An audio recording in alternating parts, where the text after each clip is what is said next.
bonjour à ceux qui nous suivent aussi en ligne et qui nous invitent chez eux par Internet et par écran interposé. En replay, d'ailleurs, pour ceux qui le souhaitent, en fait, surtout le message de la semaine dernière qui a introduit cette longue série de 6 messages en tout. Pour ceux qui ne l'ont pas vu, je vous propose vraiment de le regarder. Vous pouvez vous connecter, mémoriser peut-être ça, écrivez-le quelque part, églisedelabri.com, c'est bientôt à jour, tous les messages sont bientôt à jour sur le site web. Et vous pouvez aussi vous connecter sur livestream.com, vous recherchez Église de l'Abri, et vous pourrez vous abonner pour être toujours à jour sur les vidéos qui sortent et les messages qui sont en ligne pour vous. N'hésitez surtout pas à regarder la première partie, parce qu'elle introduit l'ensemble de ce que nous allons voir et ce que nous allons commencer aujourd'hui. Les ne pas de Jésus. Et l'idée, en fait, un rapide retour en arrière, l'idée c'est de pouvoir se retrouver au temps où les païens et les gentils de l'époque, en fait, nous sommes, en fait, pour la majorité d'entre nous ici, nous sommes globalement des païens, des gens qui ont cru à beaucoup de choses et en rien à la fois, ou qui n'ont jamais été vraiment initiés à des choses. Et ces païens d'antan, ces gentils, on les appelait aussi, n'avaient pas grand-chose en fait pour croire, pour devenir véritablement chrétien. Et qu'est-ce qu'un véritable chrétien ? C'est juste quelqu'un qui croit que Jésus est mort pour son péché et qu'il est ressuscité d'entre les morts et qui souhaite le suivre. Point la ligne. Et ils n'avaient pas grand-chose en fait pour croire, ces gens-là.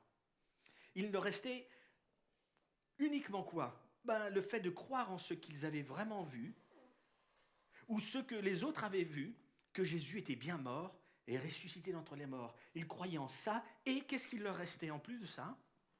Quelques commandements pour mieux vivre que Jésus avait laissés pendant sa vie à ses disciples et ceux qui l'avaient suivi. Et parmi ces quelques commandements pour mieux vivre, il a mis des ne pas un petit peu partout. Et c'est ce que nous allons approfondir ensemble. Parce que ce que je souhaiterais vraiment que l'on puisse vivre tous ensemble pendant cette série, c'est juste un retour en arrière avec pas grand-chose.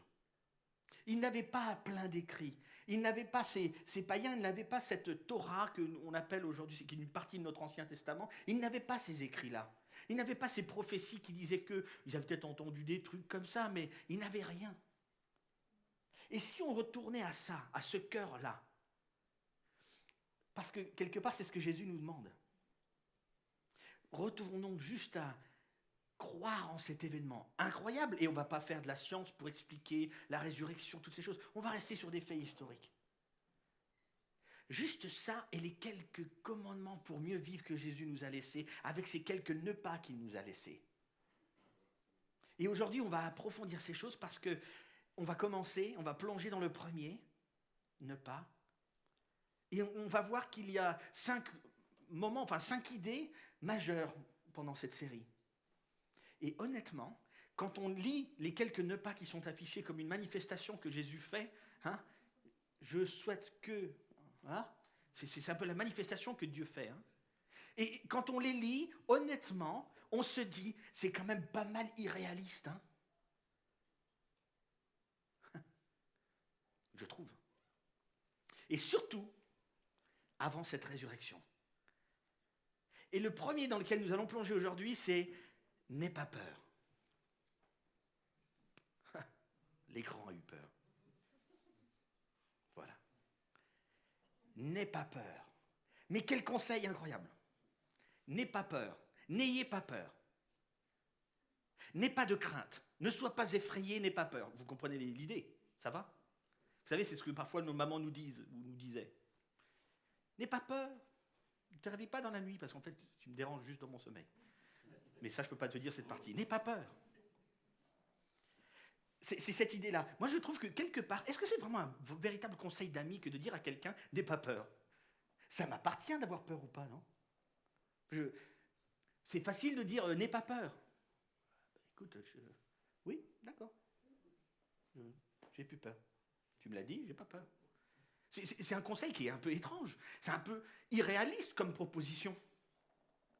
Ce que Jésus peut faire, je trouve.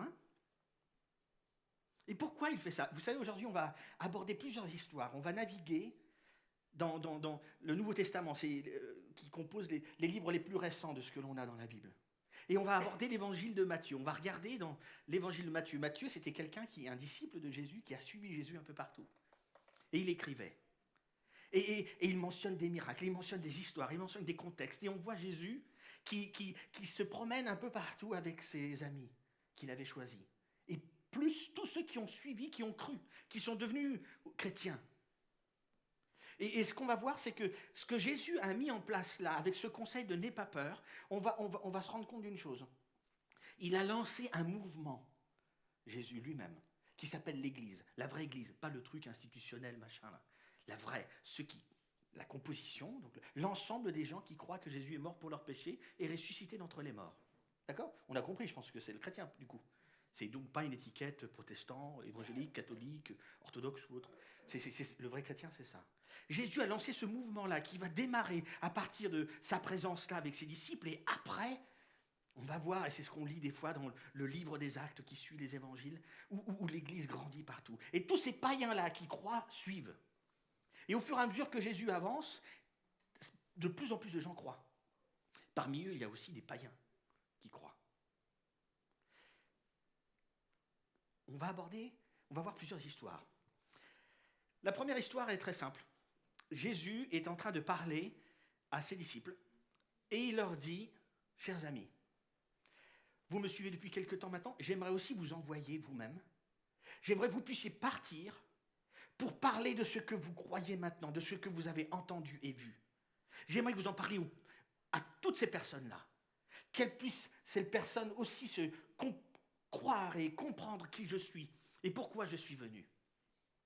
Et au moment où Jésus les envoie, il leur dit, je vous envoie comme des brebis au milieu des loups.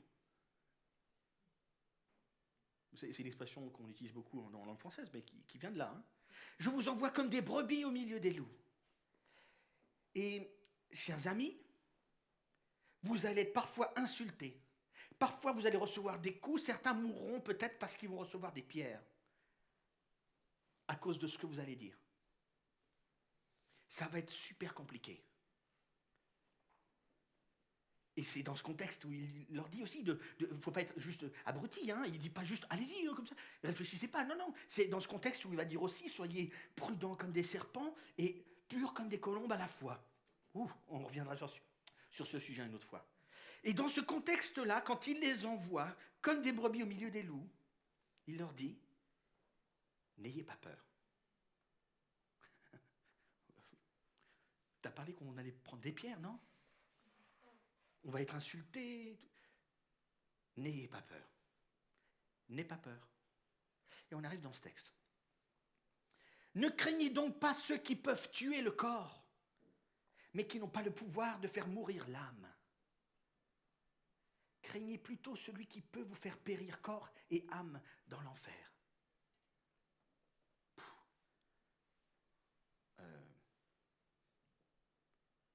Ok. La suite. Ne vend-on pas une paire de moineaux pour un sou ? Et pourtant, pas un seul d'entre eux ne tombe à terre sans le consentement de votre Père. Quant à vous, même les cheveux de votre tête sont tous comptés. N'ayez donc aucune crainte.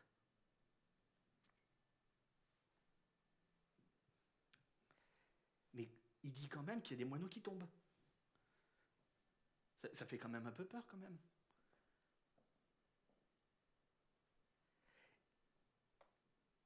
Si je suis capable de maîtriser juste ce petit moine, combien plus j'ai envie de... Je suis là. N'ayez pas peur. N'ayez aucune crainte. Ce qui est fou, vous savez, c'est qu'il ne dit pas comme parfois nos mamans peuvent nous dire. N'aie pas peur comme si ça n'existait pas. En fait, il dit qu'il y a certaines peurs qu'il faut avoir, oui. Il y en a. Mais il y en a qu'il ne faut pas avoir. Et il y a des véritables peurs qui sont là, et je te propose de ne plus avoir peur. Et tu vas comprendre pourquoi, chers disciples, dit Jésus. Vous savez, s'il dit ça à ce moment-là, parce que c'est quand même balèze, je trouve. Il est leur ami, il est leur maître, et il leur dit juste, il les envoie presque à l'abattoir en leur disant, n'aie pas peur. Le monsieur, là, il est gentil. C'est quand même impressionnant, je trouve, comme attitude. C'est presque un peu vache, presque. Mais en fait, pour comprendre un peu plus pourquoi Jésus en arrive à dire ça, on va aller encore un peu avant. On est dans un contexte où, vous savez, Jésus, il est suivi par plein de gens. Certains le suivent juste parce qu'ils trouvent impressionnant, ou je pense qu'ils trouvent qu'il a une grande éloquence. Certains le suivent parce qu'il fait des miracles, certains le suivent parce qu'ils croient en lui, ils ont compris qui il est. Et Jésus, de temps en temps, on voit souvent quand on lit les évangiles, il est souvent autour de la mer, de Galilée, tout ça. C'est intéressant parce qu'on pourrait se poser la question parfois s'il n'est pas là un peu exprès autour de la mer pour de temps en temps pouvoir s'échapper un peu. On pourrait presque penser ça parfois. Parce que vous allez voir, on est dans un moment où Jésus souhaite se mettre un peu à l'écart. Et donc il appelle ses disciples.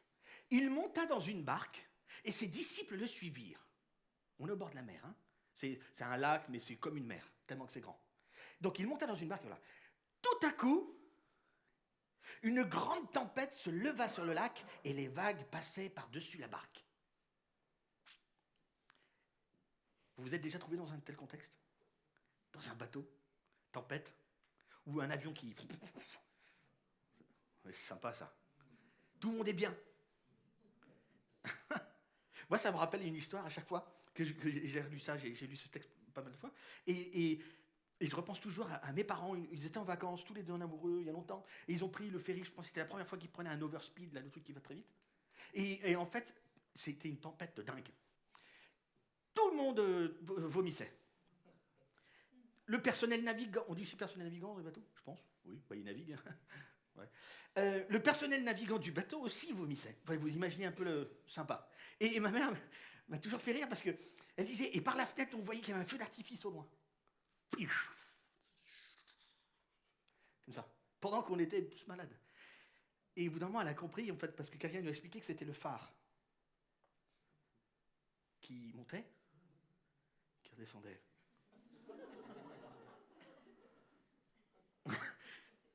Ça m'a toujours fait rire. Feu d'artifice. Globalement, la mer bougeait. Hein. Ma mère bougeait aussi. Bref, sortons du côté familial. Mais on voit un peu la frayeur, on voit un peu la peur quand on est dans un bateau comme ça, quand ça secoue dans tous les sens. C'est un peu normal d'avoir peur. Hein. Et l'eau, en plus, est en train de venir sur le bateau. On va se noyer, on va tous mourir. Parmi les disciples, là, il y avait des pêcheurs. Des gars qui connaissent un peu l'eau, quand même. Mais malgré tout, la tempête devait être grande, parce qu'ils ont quand même peur. Hein. La suite. Ah, mais non, c'est une erreur ou c'est le vrai texte? Ah, mais c'est dingue, ça. Alors, une grande tempête se leva sur le lac et les vagues passaient par-dessus la barque. Je veux dire la barque. Pendant ce temps, Jésus dormait. Vraiment? Vous savez, j'ai lu plein de traductions de ce passage-là. Parce que j'ai essayé de me dire, il y a peut-être des choses qui disent un peu autre chose. Je sais pas, il était somnolent, j'en sais rien. Bref. Et tous disent Jésus dormait. Il n'y a pas une traduction qui dit autre chose. C'est incroyable. Bref. Est-ce qu'il dormait vraiment? A priori, oui. Petite parenthèse on sort peut-être... Mais est-ce qu'il ne dormait pas comme parfois des parents, vous savez, ils dorment parfois, on est allongé comme ça, et il y a des enfants qui ne sont pas loin. Vous savez, on dort, mais pas complètement. Vous voyez un peu l'idée? Certainement qu'il dormait, mais ça peut être cette idée-là, vous voyez? Peut-être, j'en sais rien, c'est une supputation. Ce n'est pas écrit, dans le texte, il est écrit que Jésus dormait. Par contre, il y a une chose qui est hyper importante. Parce que vous savez, certaines personnes, ici ou ailleurs, qui nous regardent, ont abandonné la foi parce qu'il leur est arrivé une tragédie ou quelque chose de terrible dans la vie, et que la seule impression qu'ils ont eue, c'est que Jésus dormait. On a prié, et il est resté silencieux. Vous savez cette impression-là? Ça arrive parfois. On a prié et on n'a pas eu ce qu'on pensait avoir. C'est comme si, soit il n'existe pas, soit il est endormi. Qu'est-ce qui se passe? Vous voyez un peu cette idée? Je souhaite que l'on puisse partir de ça et qu'on puisse découvrir d'autres choses.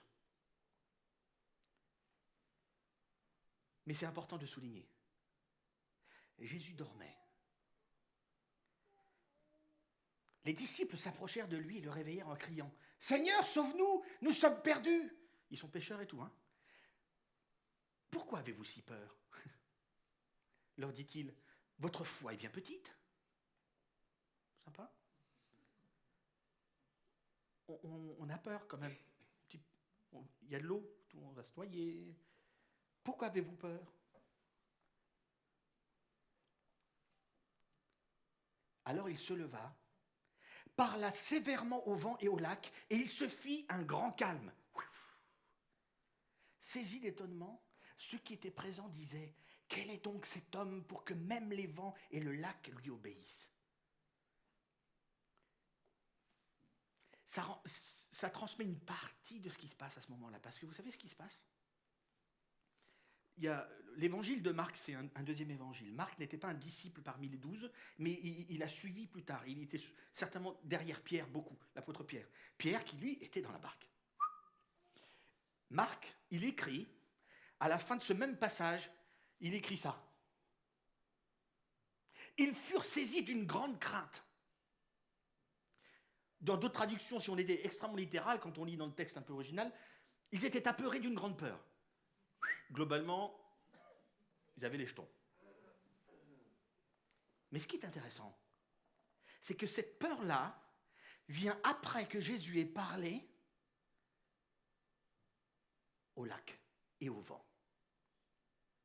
En fait, leur première peur s'est éclipsée pour une autre peur. La peur de la personne avec qui ils voyagent. C'est juste incroyable. Ils avaient peur. Ok, on va mourir. Tempête, normal que tu aies peur. Tu vas mourir peut-être. Donc, il faut que tu aies peur quelque part. C'est une bonne chose. Là maintenant, j'ai tout arrêté. Et tu as encore plus peur. Tu as eu peur de quoi? Tu as eu peur de ce que je viens de faire?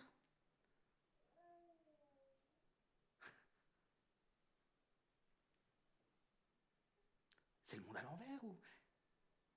Donc, on peut avoir peur de certaines choses et pas peur d'autres choses alors?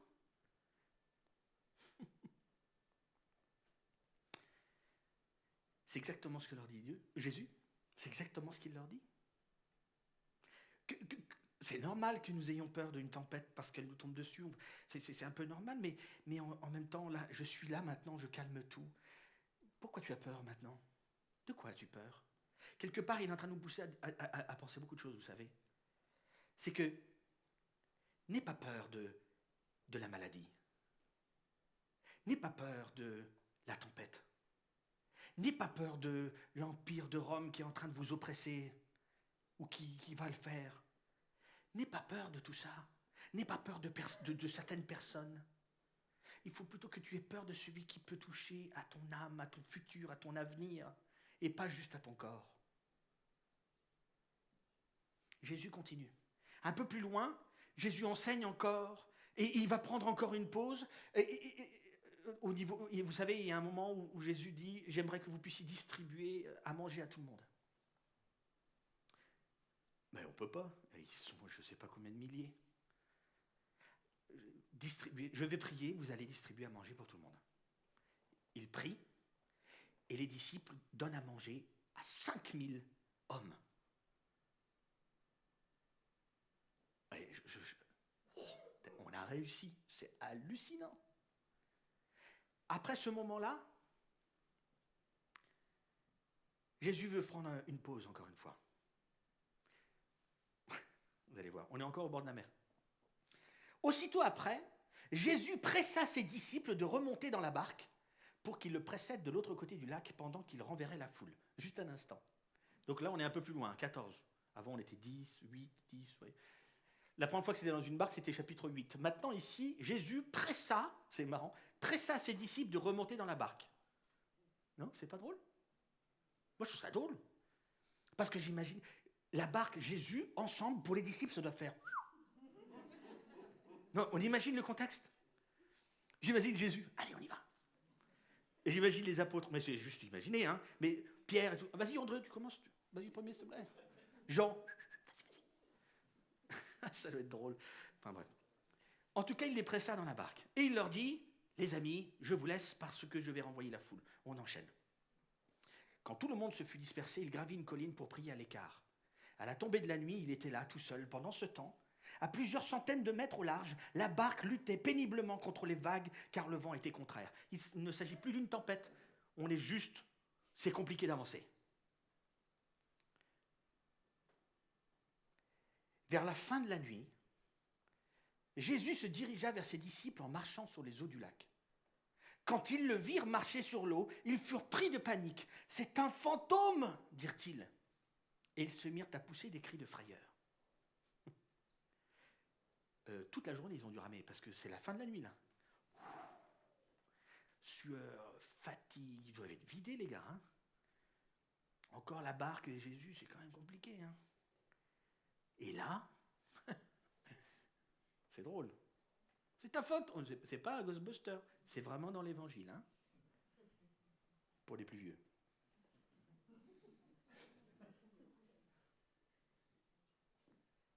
Jésus leur dit, raté. Et vraiment, vous comprenez rien ou quoi? Ce qu'on a déjà vécu ensemble. La fois d'avant. N'ayez pas peur. Je me lève. Et vous avez encore peur. Il faut avoir peur des bonnes choses. Il y a des choses dont il faut avoir peur. C'est les choses qui vont toucher à ta direction, ton avenir, ton futur, ton âme. Il y a des choses, il faut arrêter d'avoir peur. Et les gars, il ne s'agissait même plus d'une tempête, là. Mais là, vous voyez quelqu'un qui marche sur l'eau. Oui, d'accord, c'est un peu... Mais qu'est-ce que vous faites? Vous ne comprenez pas. N'ayez pas peur, on va les nourrir. On prie, vous les nourrissez. N'ayez pas peur. C'est pas ce qu'il dit, hein, évidemment. Rassurez-vous, leur dit-il, c'est moi. N'ayez pas peur. Le nombre de fois, il leur a dit de ne pas avoir peur, de ne pas craindre. N'ayez pas peur. Vous savez ce qui est dingue? C'est que nos chers amis, les disciples qui étaient proches de Jésus, ils n'ont jamais vraiment complètement appliqué ça. Ils n'ont jamais vraiment réussi de ne pas avoir peur. C'est fou.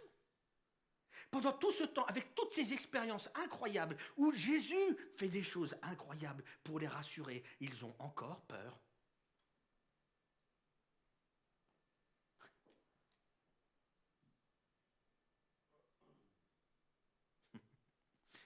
Vous savez,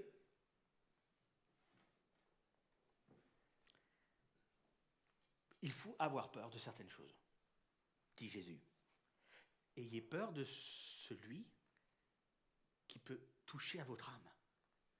Mais le reste, n'ayez pas peur. Vous m'avez vu agir. Vous savez qui je suis. Vous savez ce que je peux faire si vous êtes avec moi. Il y a une phrase qui s'affiche là. N'aie pas peur. N'aie pas peur, bien qu'il y ait des choses qui pourraient te faire peur. C'est ça que Jésus dit. Il ne dit pas que les peurs n'existent pas. Il ne dit pas que des choses ne peuvent pas nous faire peur. Il y a des choses qui peuvent nous faire peur. N'aie pas peur de celle-là. Il y a d'autres choses dont il faut avoir peur. Pas ça. Cette tempête, cette maladie, toutes ces choses-là. N'aie pas peur. N'aie pas peur. J'ai changé la phrase. Je n'ai pas à avoir peur, bien qu'il y ait des choses qui pourraient me faire peur. Que vous soyez croyant ou pas. Alors, le passage où Jésus marche sur l'eau, peut-être que ça vous a perdu. Ok. Je vous propose un instant de lire cette phrase pour vous-même. Parce que je vous promets une chose, il faut moins le dire, pour réaliser un peu des choses. On peut avoir certaines peurs. Il y a des peurs qui sont légitimes. Mais on peut les combattre. Lisez cette phrase pour vous-même. Je n'ai pas à avoir peur, bien qu'il y ait des choses qui pourraient me faire peur.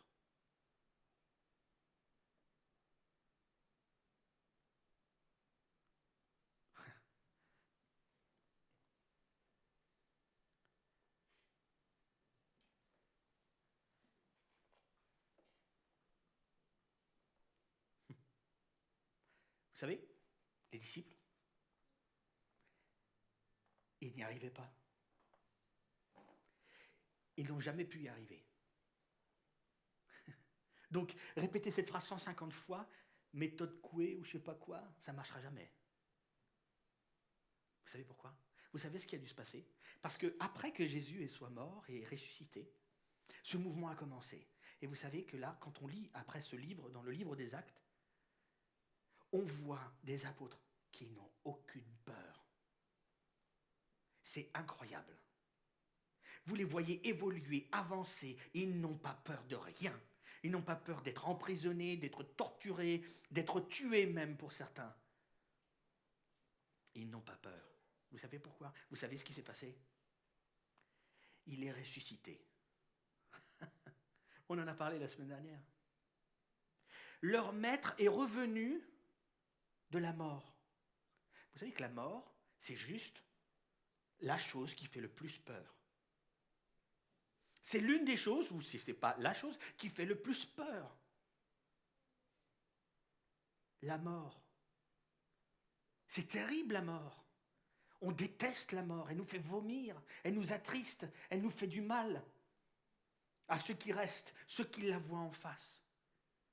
Jésus, il a battu la mort, il l'a tué la mort. Les disciples, à partir de ce moment-là, ils ont réussi à vivre n'aie pas peur. Parce que même la mort ne leur faisait plus peur. Parce que Jésus l'a détruite, la mort. C'est le seul changement qu'il y a eu, vous savez. Parce que toutes les expériences qu'ils ont pu avoir avec Jésus, c'était quand même incroyable. Nous, d'ici, on se dit de manière un peu blond à la Gad Elmaleh, « Oh, mais c'est quand même pas normal, ils n'ont pas compris avec tout ce qu'ils ont eu comme expérience. Ils sont nuls. Ils étaient quand même sur la barque avec Jésus. » Non, t'as pas compris. Ça doit aller beaucoup plus loin que ça. Il fallait que Jésus ressuscite. Et alors, ce n'est pas peur est devenu réalisable, possible pour les disciples.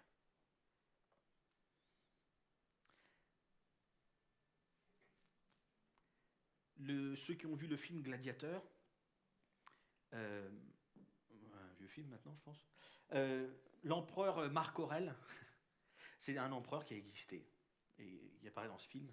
Et au temps de cet homme, c'était assez affreux ce qui était fait aux chrétiens.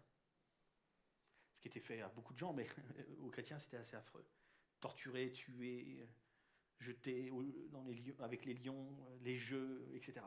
Et à cette époque-là, il y avait un médecin qui s'appelait Claudius Galenus, Claude Galien, une clinique qui n'est pas loin d'ici. Et ce Claude Galien a été un médecin remarquable. Il est à l'origine de la médecine moderne, etc. Enfin bref, quelqu'un avec Hippocrate, machin, bref. Et ce gars-là faisait des autopsies, etc. Par contre, à l'époque, on ne pouvait pas opérer et traficoter des corps morts. C'était des gens qui étaient juste en train de mourir ou proches de la mort qu'on devait gérer, traiter, etc. Et donc, ce Claude Galien s'est occupé plusieurs fois de chrétiens qui étaient en train de mourir, qui ont été persécutés, torturés, etc. Et lui devait analyser, devait écrire des choses. Et il a écrit énormément de choses, ce Claudius Galenus. Et une des choses qu'il a écrit en faisant tout ce qu'il faisait, c'est plus ou moins joli ce que je suis en train de vous dire, mais voilà. Il écrit ceci, c'est un extrait de ce qu'il écrit. En ce qui concerne leur non-peur de la mort et l'au-delà, c'est quelque chose dont nous pouvons témoigner tous les jours. Il est en train de faire ses études, ses autopsies, ces trucs affreux sur ces gens qui sont en train de mourir. Et quand il s'occupe de certains chrétiens, et il y en avait beaucoup à l'époque, il écrit ça. En ce qui concerne leur non-peur de la mort et de l'au-delà, je le vois tous les jours. C'est incroyable.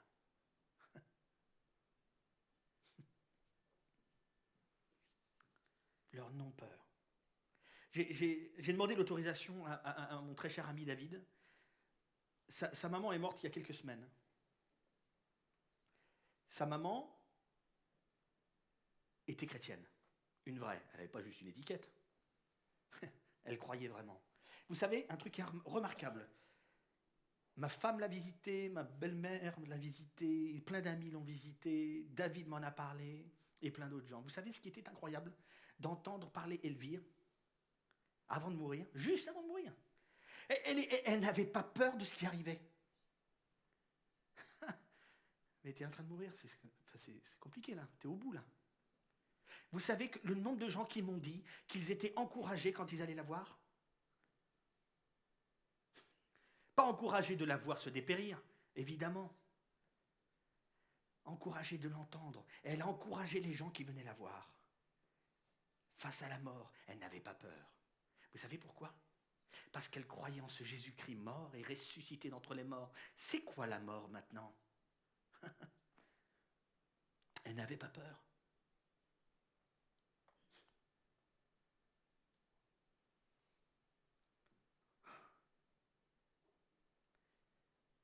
On peut ne plus avoir peur quand on a compris véritablement ce que Jésus-Christ a vécu, a fait. Il est mort et ressuscité d'entre les morts. Lui, il l'a vaincu. Je peux ne plus avoir peur de certaines choses qui touchent à mon corps. Je peux. C'est possible. Vous savez, Jésus-Christ a pu le dire parce qu'il a vécu des choses. Il était avec nous. Il était avec eux. Il a vu ces choses.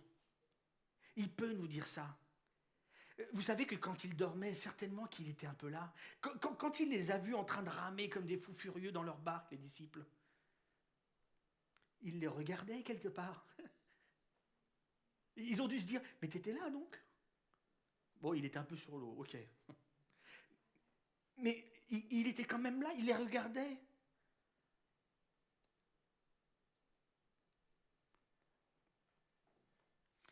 J'aimerais que vous puissiez réfléchir, chacun, un moment plus ou moins sympa, hein, pas sympa même. Mais si vous pouviez penser un instant, tranquillement là où vous êtes, en baissant la tête ou pas, faites ce que vous voulez, vous êtes seul. Que vous puissiez réfléchir à une peur que vous avez. Que vous puissiez réfléchir à une peur que vous avez.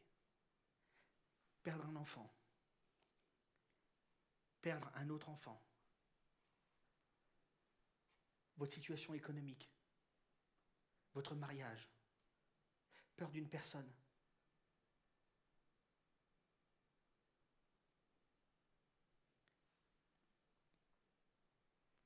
N'aie pas peur, je suis avec toi. C'est ça que Jésus nous a dit. N'aie pas peur, je suis avec toi. Rappelle-toi ce que moi j'ai fait. N'aie pas peur pour ce qui peut arriver dans ton corps. Pense à ce qu'il y a plus loin. N'aie pas peur. Que vous puissiez garder cette phrase. N'aie pas peur, bien qu'il pourrait. Il y a des choses qui nous font peur. C'est légitime. Mais il faut avoir peur juste d'une chose, celle qui touche à l'âme. Pour le reste, n'aie pas peur, je suis là. Cette phrase que nous avons eue tout à l'heure, j'aimerais vous la laisser. N'aie pas peur, bien qu'il y ait des choses qui pourraient te faire peur. N'aie pas peur. Il est là, il est avec nous. Alors oui, ça semble peut-être étrange pour ceux qui ne croient pas, ou même ceux qui croient parfois, juste. Hein. Mais j'aime bien le dire, je le dirai souvent pendant cette série. On croit en un grand Dieu ou pas. Moi, croire dans un petit Dieu, je m'en fiche totalement. Moi, je crois dans un Dieu qui est mort et ressuscité. Et c'est même historique, donc qu'on y croit ou pas, c'est autre chose. C'est un Dieu qui est encore présent, qui est à côté de nous. Il ne dort jamais complètement, il a l'œil entrouvert et regarde où on en est. Il nous voit en panique dans le bateau, mais il est là. J'aimerais prier pour finir ce moment, après quoi vous pourrez aller récupérer vos enfants qui vous attendent. On en a assez.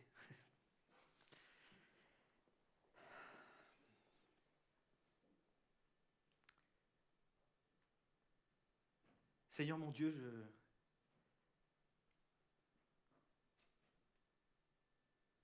j'aimerais te prier pour ma vie, pour mon approche de la vie, pour toutes ces choses que je vois qui parfois me font peur ou peuvent me faire peur. lorsque je pense à certaines choses, j'ai peur pour l'autre. Aide-moi, aide-nous à ne pas avoir peur, à avancer avec toi. Merci pour tous ces exemples. Merci aussi parce que c'était compliqué, même pour ceux qui étaient proches de toi tous les jours pendant ces 3 années qui t'ont suivi, ces disciples. Mais parce que tu es ressuscité d'entre les morts, on peut vivre ce commandement, ce ne pas avoir peur, ne pas craindre ce qui peut m'arriver. Merci pour ces exemples de vie que nous avons pu avoir autour de nous. Merci pour Elvire qui est maintenant tranquille. La seule chose qu'elle ne veut pas, c'est revenir. Merci Seigneur parce que tu nous permets de pouvoir affronter la vie différemment. Aide-nous à le vivre, pas de manière triomphaliste, mais en étant dépendant de toi, en te faisant confiance. Merci pour ce grand Dieu que tu es. Et je te prie pour tous ceux qui sont ici et ceux qui nous regardent en ligne, que tu puisses nous permettre de découvrir un petit peu. Aide-moi à vivre ça pleinement, que je puisse ne plus avoir peur, en te faisant confiance. C'est au nom de Jésus-Christ que je te prie. Amen.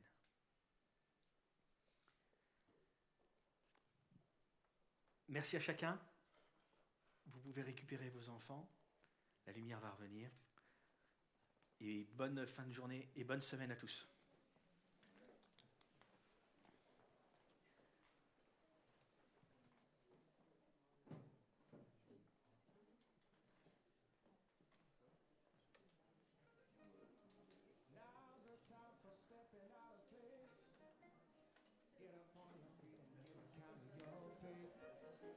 Pray to God or something, or whatever you do. What I see can make me stop and stare, but who am I to judge the color of your hair? Surely you're feeling much the same as I do. We got to keep this world together, got to keep it moving straight. Forever, so the people can relate. If you're rolling to your left, don't forget I'm on the right. Trust and forgive each other. A little love and we just might. Yeah, yeah. We gotta do something. We gotta do something. We gotta do something. Yeah, thinking of the troubles of today.